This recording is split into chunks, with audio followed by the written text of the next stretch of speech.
होते हैं जिनमें हौसले, मिलते हैं उनको रास्ते, ये दुनिया नहीं है दोस्तों बुज़दिलों के वास्ते। दोस्तों नमस्कार, मेरा नाम है धर्मेंद्र मान और आप देख रहे हैं मेरा ऑफिशियल यूट्यूब चैनल धर्मेंद्र मान ऑफिशियल। दोस्तों जैसे कि आपको पता है, मैं आप लोगों के लिए बहुत सारे मोटिवेशनल वीडियोस लेकर के आता हूं और थैंक यू सो मच इतना प्यार देने के लिए। आज जो वीडियो है बहुत ख़ास है, एक स्पेशल पर्सनालिटी का है, बहुत महान इंसान है जिनकी जीवनी पे मैं आज की कहानी आपको बताने जा रहा हूँ और बहुत प्रेरित करती है। पर्सनली इस कहानी ने मुझे बहुत प्रेरणा दी है और मेरे जीवन में इस कहानी का जो ये जीवनी है बहुत बड़ा रोल रहा है। दोस्तों आज के वीडियो को आखिर तक देखिएगा और आप देखेंगे कि किस तरीके से जीवन में उतार चढ़ाव आने के बाद भी कैसे एक साधारण परिवार में जन्म लेने के बाद भी इंसान बहुत बड़ा काम कर सकता है। दोस्तों 15 अक्टूबर 1931 को जन्म हुआ रामेश्वरम के एक छोटे से मुस्लिम परिवार में जिनका नाम था अब्दुल कलाम। जी हाँ, बिल्कुल आप सही पहचान रहे हैं, मैं बात कर रहा हूँ इंडिया के 11वें राष्ट्रपति अब्दुल कलाम साहब की। उनका जन्म रामेश्वरम के एक छोटे से मध्यम वर्गीय मुस्लिम परिवार में हुआ। आर्थिक हालात बहुत अच्छे नहीं थे। उनके पिता अपनी नाव से हिंदू तीर्थयात्रियों को मंदिर लेकर के जाया करते थे। देखिए कितनी बड़ी एक मिसाल है ये कि एक मुस्लिम परिवार अपनी नाव से हिंदू तीर्थयात्रियों को दर्शन कराने लेकर के जा रहा है। यहीं से ये भावना अब्दुल कलाम के अंदर पैदा हुई कि धर्म सब एक हैं। यहाँ से इन संस्कारों के साथ उन्होंने पढ़ना शुरू किया, आगे बढ़ना शुरू किया। 5 बहन भाई थे जिसमें सबसे छोटे थे। पारिवारिक हालात बहुत अच्छे नहीं थे। परिवार के जो उनके बड़े भाई थे वो पढ़ नहीं पाए, लेकिन अब्दुल कलाम की पढ़ने में बहुत ज़्यादा रुचि थी। 5वीं तक जो एजुकेशन हुई वो गांव के स्कूल में हुई, लेकिन बहुत ब्रिलियंट नहीं थे। एक घटना है उनके जीवन की कि 5वीं में जब वो पढ़ रहे थे तो जो क्लास टीचर थे क्लास को बता रहे थे कि किस तरीके से पक्षी उड़ते हैं, तो वो समझ नहीं पा रहे थे बच्चे। तो वहाँ से सी बीच क्योंकि पास में था, समुद्र का किनारा पास में था स्कूल के, तो टीचर साहब ने क्या किया कि वो सबको लेकर के समुद्र किनारे गए और वहाँ बहुत सारे पक्षी बैठे हुए थे जो शायद मछलियों के इंतजार में बैठे होंगे। और जब वो उड़ते थे तो उनके पंखों को देखा किस तरीके से इनके पंख हिलते हैं, कैसी उड़ान भरते हैं। और वहाँ से अब्दुल कलाम को ये सपना उनके अंदर जगा कि मुझे उड़ान भरनी है। तो ये सपना बचपन में उनके अंदर पनपता रहा। बहुत सारे सपने हम लोग भी अपने बचपन में लेते हैं, लेकिन बड़े होने के बाद भूल जाया करते हैं। 5वीं तक का स्कूल गांव में था। 5वीं तक की एजुकेशन कंप्लीट हो गई। अब उनको हायर स्टडीज़ के लिए यानी थोड़ा आगे पढ़ने के लिए बाहर जाना था। तो जो ज़िले का स्कूल था, जो उनका डिस्ट्रिक्ट था, वहाँ पर उनको भेजा गया और वहाँ वो थोड़ा सा पढ़ने में तेज हुए। बहुत एक्सट्रीम विद्यार्थी तो नहीं थे, लेकिन हाँ ग्रेस्पिंग पावर उनकी बहुत अच्छी थी। और वहीं से वो एक मैथ टीचर की नज़रों में आ गए। उन्होंने देखा ये लड़का बहुत ब्रिलियंट है, तो उन्होंने कहा कि भाई आप मेरे घर पर आकर के ट्यूशन पढ़ लिया करो। तकरीबन तब की बात होगी जब उनकी उम्र बहुत कम थी और जैसे मैंने बताया कि गरीबी के हालात थे, तंगी थी, घर में आर्थिक स्थिति बहुत अच्छी नहीं थी। तो 8 साल की उम्र से ही वो घरों में अखबार डालने का काम भी करते थे। जी हाँ, एक 8 साल का बच्चा जो घरों में अखबार डालने का काम भी करता था। तो जब वो मैथ टीचर की नज़रों में आए तो वो सुबह 4 बजे ट्यूशन पढ़ने जाते थे। टीचर ने उनसे कहा था कि आप मेरे यहाँ ट्यूशन पढ़ सकते हो। वो सुबह 4 बजे ट्यूशन पढ़ने जाते थे और उसके बाद वो घरों में अखबार डालने का काम भी करते थे। धीरे धीरे करके उनकी एजुकेशन कंप्लीट होती रही और अब उन्हें और आगे हायर स्टडीज़ के लिए आगे जाना था। उन्हें करनी थी इंजीनियरिंग एक्चुअली, लेकिन आज भी इंजीनियरिंग इतनी कॉस्टली है और ये उस समय एक साधारण परिवार के लिए इंजीनियरिंग कितना टफ टास्क होगा। इंजीनियरिंग के लिए वो MIT गए, मद्रास इंस्टीट्यूट ऑफ टेक्नोलॉजी, वहाँ से उन्होंने अपनी इंजीनियरिंग की शिक्षा ली। लेकिन आपकी जानकारी के लिए बता दूं दोस्तों कि पैसे की व्यवस्था कैसे हुई। उनकी जो बड़ी बहन थी उन्होंने अपने आभूषण बेचे। अपने आभूषण बेच करके अब्दुल कलाम का एडमिशन कराया इंजीनियरिंग। यहाँ मैं एक चीज़ बोलना चाहता हूँ दोस्त कि राष्ट्रपति जब वो थे तो लोगों को लगता होगा कि बहुत रिच फैमिली से आते होंगे, लेकिन सबका जीवन, सबका बचपन कठिनाइयों में बीता है। आपके साथ भी बहुत सारे चैलेंजेस चल रहे होंगे, फैमिली में चल रहे होंगे, बहुत सारे इश्यूज होते हैं, लेकिन लोग हिम्मत हार जाया करते हैं। लेकिन अब्दुल कलाम साहब ने हिम्मत नहीं हारी। उन्हीं के साथ अखबार डाला, सुबह 4 बजे ट्यूशन गए। सारे काम करने के बाद सिस्टर ने अपने आभूषण बेच करके, कर्ज फील होता है जब आपकी बहन अपने, जबकि सिस्टर जो थी वो मैरिड थी, अपने आभूषण बेच करके अपने भाई को पढ़ाए, एक कर्ज फील होता है। खैर फाइनली बहुत अच्छे नंबरों के साथ, ब्रिलियंट मार्क्स के साथ उन्होंने अपनी इंजीनियरिंग कंप्लीट की और इसके बाद वही जो एक साधारण परिवार में होता है, जॉब करो, कैरियर, कैरियर की बात करते हैं। तो दो ऑप्शन थे उनके पास इंजीनियरिंग करने के बाद, क्योंकि सपना भी बचपन से एक पनप रहा था। लोग भूल जाते हैं ना अपने बचपन के सपने को। उनके अंदर बचपन से एक सपना पनप रहा था कि मैं उड़ान भरूंगा। तो उनके पास ऑप्शन था एयरफोर्स में जाने का, और दूसरा उनके पास ऑप्शन था इंजीनियरिंग करने के बाद साइंस डिपार्टमेंट में साइंटिस्ट बनने का।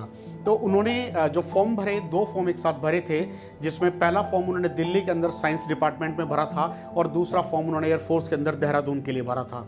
और दोनों से कॉल आई। पहला इंटरव्यू उन्होंने दिया दिल्ली में साइंस एज ए साइंटिस्ट।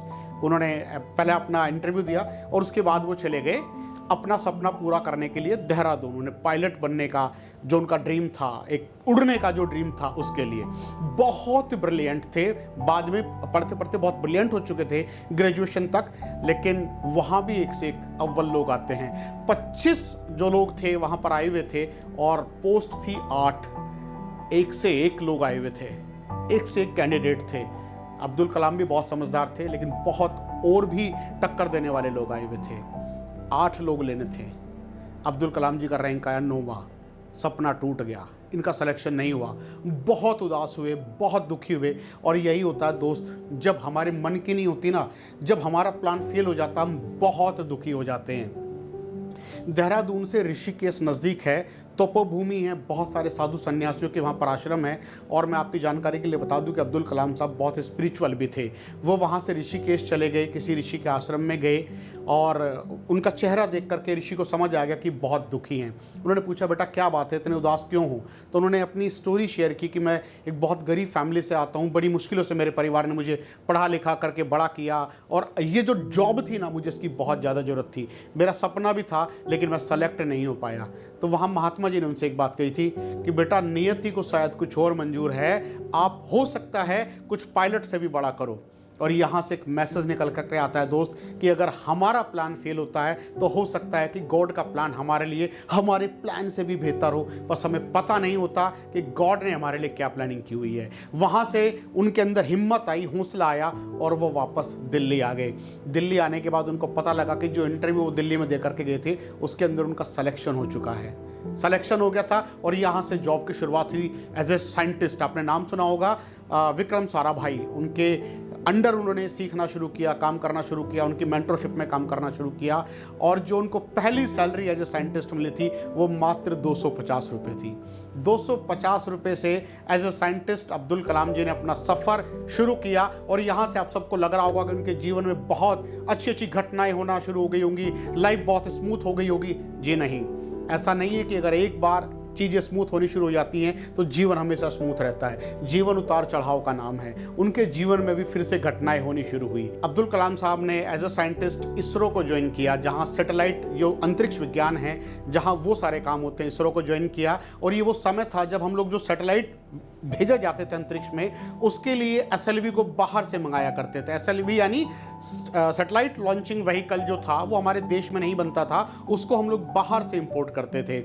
पहला SLV अपने देश का अब्दुल कलाम साहब ने बनाने की कोशिश की। और ये जो शुरुआत उन्होंने की, ये एक दिन में नहीं होता, ये बहुत लंबा टाइम होता है। 10, 20, 30 साल आप इसमें लग जाती है। आपने देखा होगा मंगलयान मूवी के अंदर SLV किस तरीके से वो लोग बनाते थे, बहुत लंबा प्रोसेस होता है। लेकिन शुरुआत तो की, किसी ने तो कोशिश की। उससे पहले कोई सोच भी नहीं सकता था कि इंडिया SLV बना सकता है। 1969 में उन्होंने SLV बनाना शुरू किया, 10 साल लगे और 1979 में उन्होंने पहला SLV बनाया।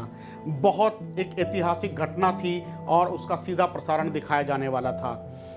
दोस्तों, जिस समय वो लॉन्च हुआ ना, वो फर्स्ट फेज़ को जैसे उसने क्रॉस किया, क्रैश कर गया और बंगाल की खाड़ी में गिर गया। बहुत डिप्रेशन का टाइम था अब्दुल कलाम साहब के लिए। और ये हमारा देश है ना, लोगों को एकदम से सर पे चढ़ा भी लेता है और एकदम से गिरा भी देता है। फैन फॉलोइंग बहुत तेज़ी से बढ़ भी जाती है और लोग बहुत तेज़ी से डिमोरलाइज भी करते हैं। अब्दुल कलाम साहब को बहुत डिमोरलाइज किया लोगों ने कि आपने टैक्स का पैसा बर्बाद कर दिया वगैरह वगैरह। बहुत उनको आलोचना झेलनी पड़ी।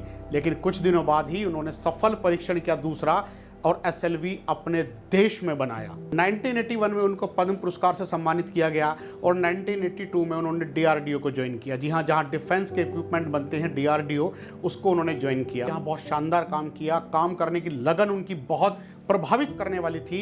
और ये वो समय था जब इंडिया के पास मिसाइल नहीं हुआ करती थी।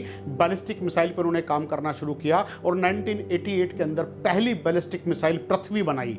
पृथ्वी का परीक्षण बहुत सफल रहा और जो वेस्टर्न कंट्रीज है दोस्तों, वो बिल्कुल शॉक्ड हो गए कि इंडिया जैसा शक्तिहीन कंट्री, जो बिल्कुल हारा हुआ कंट्री है, उसने बैलिस्टिक मिसाइल बना ली। दोस्तों, क्योंकि बैलिस्टिक मिसाइल उस समय बहुत डेवलप कंट्रीज के पास हुआ करती थी, वेस्टर्न कंट्रीज के पास हुआ करती थी।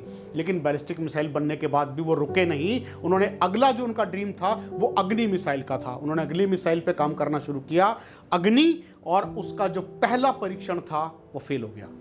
बहुत मेहनत की थी, बहुत दिन रात एक किया था और पहला परीक्षण फेल हुआ। और जिन लोगों ने अब्दुल कलाम को सर पे बिठाया था, पलकों पे बिठाया था, उन्होंने आलोचना करनी शुरू कर दी। और ये आपको पता ही है हमारे लोगों का हाल। ये क्रिकेटर को चाहे तो भगवान बना दे, एक मैच हारते ही धरती पे गिरा देते हैं। ये हमारे इंडियन लोगों की मेंटेलिटी कुछ इसी तरीके की है। उन्होंने अब्दुल कलाम साहब की बहुत आलोचना की और ये आलोचना उस समय की दोस्त, जब वो बहुत कुछ अचीव कर चुके थे, इस देश को बहुत सारा कॉन्ट्रीब्यूशन दे चुके थे। यहाँ मैं कहना चाहूँगा उन लोगों से जिनके जीवन में जरा सी भी आलोचना कोई करता है और वो लोग थक करके बैठ जाते हैं, यहाँ हमें सीखना चाहिए अब्दुल कलाम से, जो एक बहुत सफल साइंटिस्ट होने के बाद भी आलोचना का शिकार हो रहे थे। लोग छोड़ते किसी को नहीं है दोस्त। अब्दुल कलाम को नहीं छोड़ा तो आपको लोग क्या छोड़ेंगे। अब्दुल कलाम साहब ने दोबारा मेहनत की, दोबारा से पूरा बिल्कुल श्रम इकट्ठा किया और पूरी ताकत के साथ दोबारा अग्नि मिसाइल बनाई और जो दूसरा परीक्षण किया वो भी फेल हो गया। इसके बाद तो आलोचना की जैसे बाढ़ सी आ गई। सारे अखबारों ने उनके खिलाफ लिखना शुरू कर दिया कि ये टैक्स के पैसे को बर्बाद कर रहे हैं, कोई मिसाइल नहीं बनेगी। इवन अखबारों में जो उस टाइम के बड़े अखबार थे ना, उनके कार्टून तक छापे गए और उनकी मिसाइल को पिचकारी से, क्योंकि वो होली का टाइम था, पिचकारी से तुलना की गई। दोस्त, लोग टूट जाते हैं ऐसे टाइम पे जब आपके ही लोग आपकी आलोचना कर रहे होते हैं। लोग टूट जाते हैं, लेकिन यही वो लोग हैं जहां मजबूत लोग कुछ कर जाया करते हैं। उन्होंने दोबारा से हिम्मत इकट्ठी की और तीसरी बार जब वो परीक्षण करने वाले थे, परीक्षण से पहले हर अखबार में उनके लिए नेगेटिव कैंपेनिंग शुरू हो गई। एक माहौल बना दिया गया कि बिल्कुल ये सब कुछ बेकार है, इसकी कोई जरूरत नहीं है और ये फिर से फेल होगी।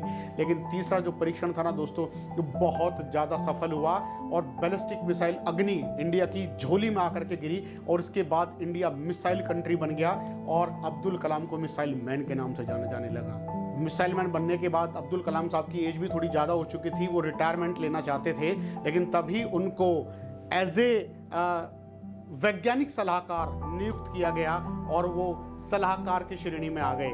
और उसके बाद उनके ही निगरानी में परमाणु परीक्षण भी हुआ और ये देश परमाणु शक्ति भी बना। जी हाँ, आप जानते हैं देश का दूसरा जो परमाणु परीक्षण हुआ था पोखरण के अंदर, वो अब्दुल कलाम साहब की निगरानी में ही हुआ था।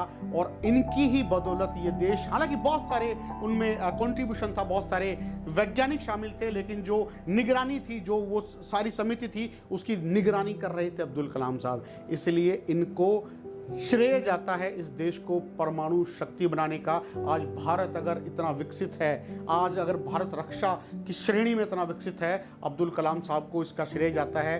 और इसके बाद उनको 2002 से लेकर के 2007 तक भारत का 11वां राष्ट्रपति भी बनने का गौरव प्राप्त हुआ। और आखिर तक दोस्तों, राष्ट्रपति बनने तक भी उनका जीवन इतना सरल था और उन्होंने कई बार अपने इंटरव्यूज़ में कहा है कि रामेश्वरम से राष्ट्रपति भवन तक मेरा जो सफ़र रहा है, ये बहुत उतार चढ़ाव का रहा है। अगर किसी के भी जीवन में उतार चढ़ाव आते हैं तो वो आपको मजबूत करने के लिए आते हैं। और दोस्तों, 27 जुलाई 2015 को एक टीचिंग के दौरान वो बिल्कुल लाइव स्टेज पर थे, उनको दिल का दौरा पड़ा और वो हम सबको छोड़ करके चले गए।